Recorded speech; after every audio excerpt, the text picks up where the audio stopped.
So what's up sa mga kahombre ko dyan? Makagag-what's up na naman niya pala ito. Well, yung pangarap ko, finally, tinupad ni Tony. Nakita niya kasi yung aking status kanina. So, yes, finally, napagbigyan niya ako na interviewin ko si Payet. Kasi syempre, yan ang gustong, ito yung gusto niyo marinig sa kanya, di ba? Marami kasi kayong mga question. Nag-status ako, then yan, kumuha ako ng 10 questions na galing sa status na nilagay ko. Payet, ito yung una kong tanong sa iyo, no? Natanong ng mga tao sa akin. Bakit ang taas ng tingin mo sa sarili mo, Payet? Ano ba ang pinagmamalaki mo? Tanong na. Followers ko. Okay. Sa FB, meron akong 400. Ikaw ba? Well, ako, meron akong 500,000 followers sa Facebook ko ngayon kasi madalas kasi ako nababan.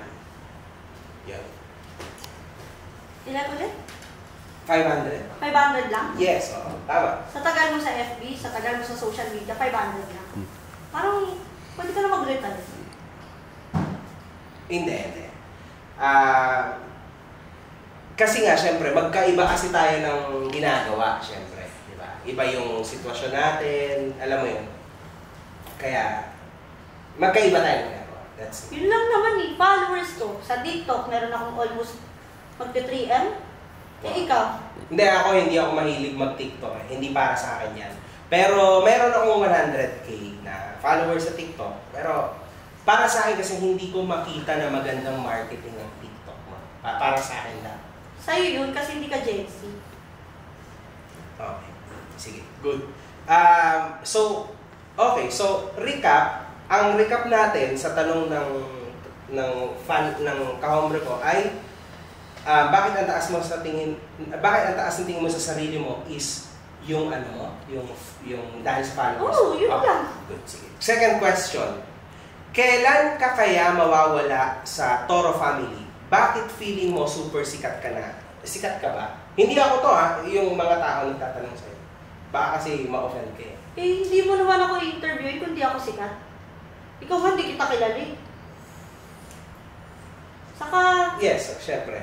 Magkaiba tayo ng ayun nga eh, kasi nga syempre, dati ka pa nagdaganyan, pero still, 500K ka lang. Okay. Ako almost 2M sa TikTok, 1 year. 1 year lang yun, ikaw. Wow. Guys, grabe. So, okay. So, grabe. Iba talaga yung niya, power. Malakas talaga to Pero ano ang sagot mo dun sa kailan ka kaya mawawala sa Toro family?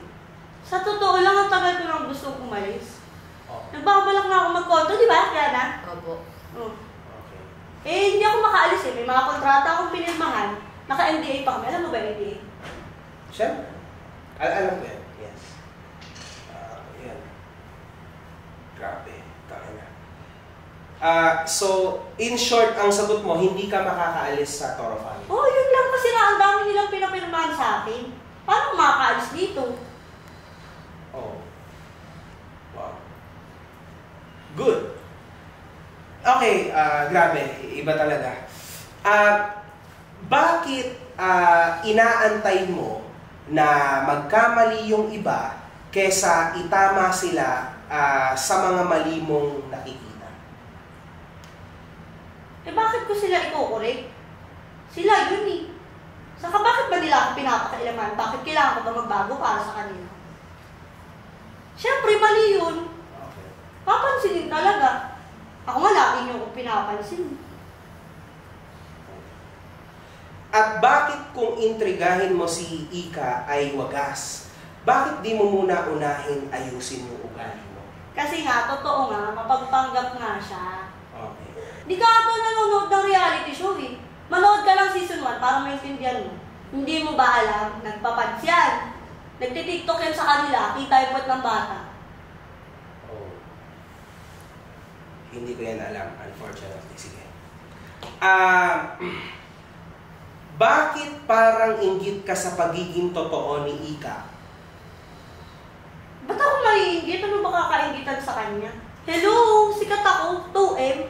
Ano kakaingitan ko sa kanya? Eh siya masyado siyang padisente. Eh ako totoong tao lang ako eh. Ano magagawa ko? Okay. Very good. Sige. Bakit ikaw lang ang trip ni Tony na pagalitan? Ewan ko, baka bored siya. Okay. Baka wala siyang magawa. Saka hindi ko nga rin alam bakit ako laging pinapagalitan yun eh. Yung anak niya hindi niya mapagalitan. Uy. Tony. Ganyan talaga yan. Grabe. Sige. Next question. Ito hindi to galing sa'yo. Baka medyo na-offend ka na. Hindi okay yung yung parang yung body language. Medyo kanina kapag galaw yung galaw, natetense din ako. No? Pero hindi to galing sa akin, ha? Galing to sa tao. Baka isipin mo kasi ako yung nag-iisip sa'yo na masama. No? Bakit? Ito, galing sa ibang tao to, hindi sa akin, inuulit ko, ha? Ulit ka? Para lang sure. Okay? Grabe, Tony. Ano ba to? Pagsabihin ako na naman. Bakit ang sama ng ugali mo? Eh, hindi naman daw basehan yung lumaki ng kulang sa aruga para maging ganyan. Bakit nakikialam kayo? Ikaw ba naman pangalanan ka ng Lucifer, di ba? Sino hindi sasama ang loob dun? Tapos sabihin nyo, ganito ako. I mean, bakit ang sama ng ugali mo? Yun ang question. No? Anong magagawa ko? Ganito ako. Alam mo magbago ako for you. Hindi ako ha. Hindi ako. Oh, bakit? Bakit kailangan ko magbago para sa inyo? Wow. Napapakain niyo ba ako? May gusto pa akong ano yung ibig mong sabihin sa napapakain? Anong gusto kong... Bakit kailangan kong mag-please sa inyo na tanggapin niyo ako ganyan? Or kailangan ako yung magbabago sa sarili ko? Kasi wala akong pakialam sa inyo eh. Okay. Bakit pinapakailaman niyo ako? Yun yung point. Bakit kailangan niyo akong pakailaman? Eh, ganito ako. Okay. So, parang ayaw mo na gusto mo lang yung ginagawa mo, pinapakita mo lang yung totoong ikaw sa mga tao. Oo, kaya nga reality show, di ba? Kaya nga reality show. Kung ano ako, yun. Oh. Wow. Nagiging totoo lang din siya sa lagay na ito talaga totoo siya. Okay, bakit laging galit si Tyrone niya sa'yo? Hindi ko alam. Siguro, higit na rin siya sa akin. Alam mo naman, Gen Z things, di ba? Alam mo ba yun? Hindi, siya. Siyempre, hindi mo alam. Nainggit na siguro sa akin kasi baka mas famous na rin ako sa kanya. Kay Tyrone niya? You think so? Talaga? Si Tyrone niya parang ang pagkakaalam ko sa kanya, talagang sobrang famous siya kasi sikat na sikat si Tyrone niya. You really think that? Na, Paano ko ba masasabing hindi higit sa akin si Tyrone niya? The way na pananamit ko, ginagaya niya rin. Okay. Pero may napanood ako na parang napagsabihan ni Mami On si Tyrone niya na dahil dun sa panty na parang ginagaya. Sa tingin mo ba hindi ka nagiging masamang example sa bata? Alam mo, MG, Okay. may magulang yan. Sila mag-correct. Bakit ako? Bakit kailangan nila i-adapt from dahil sa akin? Okay. Hindi nila kailangan i-adapt. May sariling utak din si Tyrone niya, nag-aaral nga yun. Okay. Wow. Grabe talaga to. Sobrang tense. Grabe. So ito naiisip ko kasi baka naiinis na itong batang ito sa akin. Pasensya ka na ha. Pero ito ulitin ko, hindi ito galing sa akin ha. Bakit sobrang arte mo? Attitude mo na ba talaga yan? Question nila sa'yo. Maarte talaga ako. Yun ako eh. Again, uulitin ko, bakit ko kailangan magbago para sa inyo? Attitude mo na ba talaga yan? Ganyan ka talaga. Yun siguro hindi niya sabi. Iyan ka talaga, right?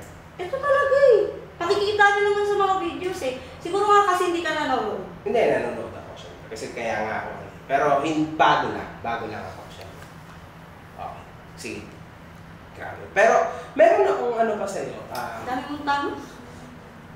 Sige, itutuloy ko pa rin kahit medyo parang sobrang crazy na yung dating nitong bata to sa akin, pero okay lang. Ano talaga, nadawit ka sa iba't dalawa na ata to na scandal dun sa, hindi scandal na kung anong ginawa mo, pero kumbaga yung scandal doon sa famous na fair na pinuntahan mo. Hanggang ngayon, naghahanap ng sagot yung mga tao na sa'yo. Ano ba yung ibig sabihin sa'yo nung action na napakita mo doon? Normal ba yun ng mga Gen Z ngayon? Ano ba yun? Or ikaw lang talaga yun? Alam nyo, pagod ako noon, kaya wala akong pakialam kung masungitan ko kayo. Okay. Kahit ikaw naman napapagod ka, di ba? Yes, oo. Napapagod tayo lahat, syempre. Yes. Eh kung ano man napakita ko doon, edi ayun. Kung ano isipin nyo, ayun na yun. Okay. Pero hindi ka naawa dun sa babae na tumila para lang kay mami. Alam mo, di ba, medyo... Nag-sorry na nga ako sa kanya eh. Okay. Ano pang gusto niya? Okay. Sige. So, you think na may, pero inaamin mo na mali ka or napilitan ka lang na mag-sorry? Mali ko naman yun. Okay. Kasi dahil pagod ako, mag-iinarte ako, nagsusungit. Basta irritable ka nun. Tama? Oo, kasi ilang araw na ako nandun. Oo, trabaho ko yun, pero wala ba akong karapatan na may maramdaman man lang? Oo. Okay. Bakit lagi mong pinipiling lumayas kaysa harapin ang problema? Mas mabilis takasan. Ang problema? Oo, bakit ako magpapaka-stress? Gusto ko nga glamorous lang ako, maganda lang ako. Tignan mo ikaw, halatang stress ka, ang dami mo wrinkles. Alam mo, hindi. Magkaiba tayo ng sitwasyon. Siyempre, bata pa. Ilan taon ka na? Again? 80. Ako, 32 na ako. Turning 32, medyo malayo. Kaya nga ako talagang kaya kitang bigyan ng pasensya. Alam mo yun. Pero, syempre, uulitin ko. Grabe talaga to. Bakit lagi mong pinipiling lumayas kaysa harapin ang problema? Kasi parang hindi mo masyadong nasagot mo. Mas gusto ko na lang siyang takasan kasi nga ayoko ma-stress. Ano? Tignan mo, pamilyado kang tao, ma-stress ka. Yes, tama ka. Kaso syempre, sa isang banda, maganda rin naman na magkaanak. Kayo yun. Okay. Ayoko nga maganda, kaya nga jowa ko ng tomboy. Sige. Grabe to. Very unexpected. Marami din ako na-interview na tao, pero na sikat. Alam mo yan. Pero ito, iba talaga to.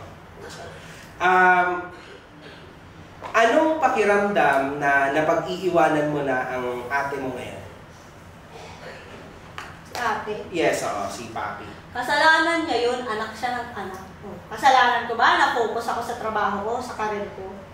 Siya, tingnan mo, 21, engaged, 3 kids. Paano siya makakaangat? Kasalanan ko? So, inggit kasi nga siya sa akin, kasi nga, nalamangan ko na siya, mas famous na nga ako. Hindi niya matanggap yun eh. Ilan na ba yung followers niya sa Facebook? Bumalik ko, bakit ko sa kanya? Okay. Hindi mo rin alam kung ilan followers niya sa TikTok? Wala akong pakialam. Sa tagal na sa FB, sa TikTok, ganun pa lang. Ako 1 year pa lang. Baka masurpass ko pa nga siya. You think kaya mong malagpasan si Mami On? You think sa fame, regarding sa fame? Kaya ko. Oh, wow. Ang taas ng ambition pala talaga niya, mga kakombro. Iba talaga yung way of thinking ng bata ito. You think, sa tingin mo, gano'ng si Tony, I think meron siya mga 7 to 8 million sa YouTube. Kaya mo yun? Can you do that? Kaya ko. Wow. Ikaw, kaya ko ba? Sa ngayon, hindi ko masagot yan kasi medyo mahina na ako sa ngayon. Kasi nga, ang tagal mo na. Kailangan mo na mag-retire. Tama. Tigilan mo na yan. Correct. Sige. Tuloy ako. Anong pakiramdam nang ini-interview ka ng isang legendary na tulad ko? Makagago, what's up, man? Wala. Boring. Normal na tao. Sino ka ba? Well, ang hirap sigurong explain, but you know, marami rin namang nakakakilala sa akin. Hindi nga kita kilala eh.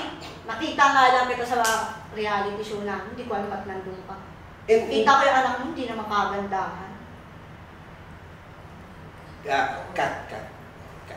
Cut na muna. Balikan ko na yan. Cut.